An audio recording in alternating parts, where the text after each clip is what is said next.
Hi there, so just for full context before we start, I'm not an economics teacher. I am a United States history teacher in the state of Texas. But I want to talk a little bit about, just from my perspective as a US history teacher, just a couple of key economic concepts, one of which is called Keynesian economics and one of which is called the business cycle, both of which I think are important for understanding both governmental and monetary policy within the United States in the last century or so.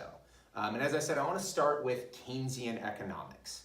Keynesian economics, which is named after an economist, John Maynard Keynes, is at its heart a market-based economy, meaning that this is in a country like the United States in which private businesses exist, the environment that we're operating in. Things are bought and sold privately.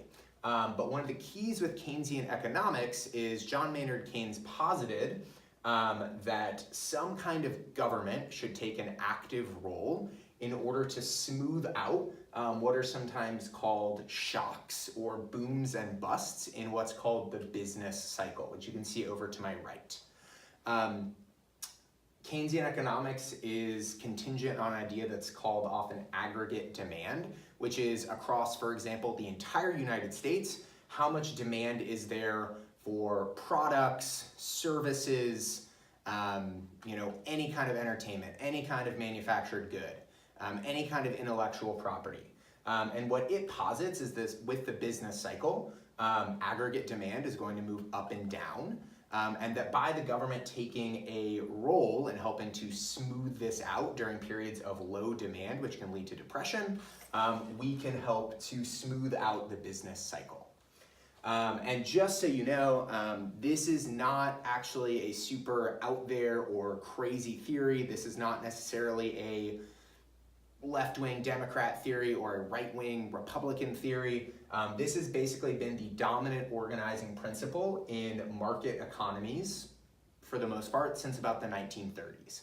So everywhere from the United States to Great Britain to Norway to Spain to Germany, all of them basically operate in this same ecosystem, that we are going to accept the theoretical idea that the government has number one, a method of smoothing out shocks in the business cycle, and number two, that it's a good thing for the US to do that, okay?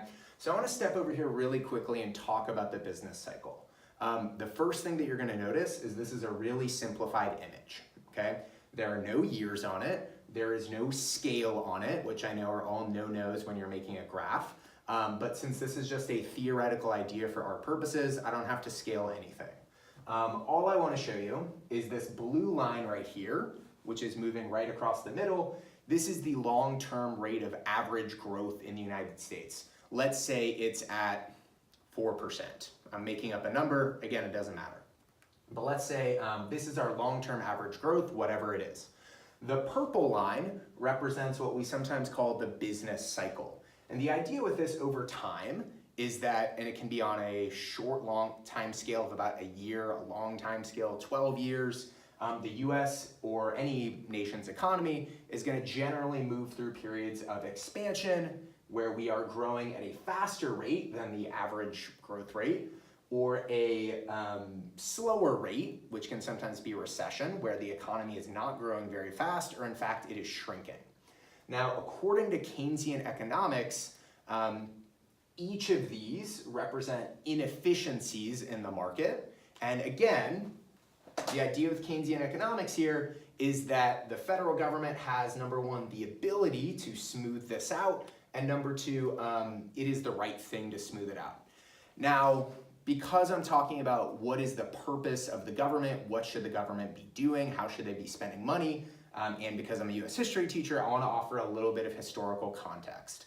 Now, in the 2nd century or so of the United States' existence, it was marked, the economy of the US, by really intense periods of booms and busts. So for example, the Panic of 1857, the Panic of 1873, the Panic of 1893, the Panic of 1896, the Panic of 1907.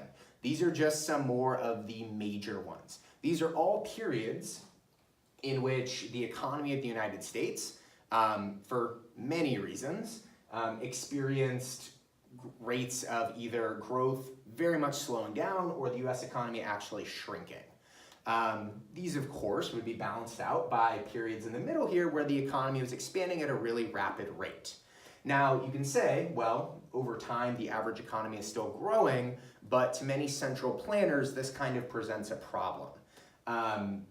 During these recession times, you're gonna have really high unemployment. You're gonna have people have their savings wiped out by bank failures.